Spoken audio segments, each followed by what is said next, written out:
ভয়ঙ্কর বিপদের দিনে কিভাবে আমরা রক্ষা পাবো, কিভাবে রক্ষা পাবে তার একটা উপায় হলো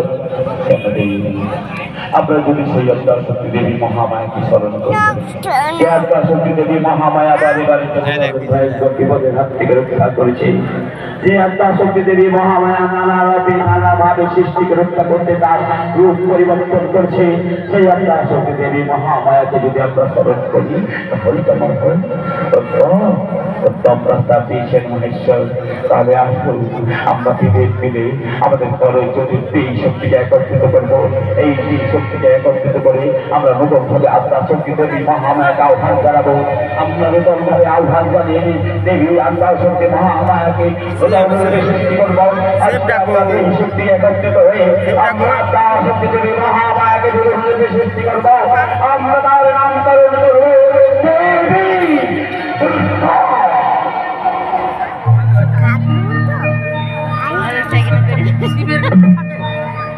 মহাদেবকে একটা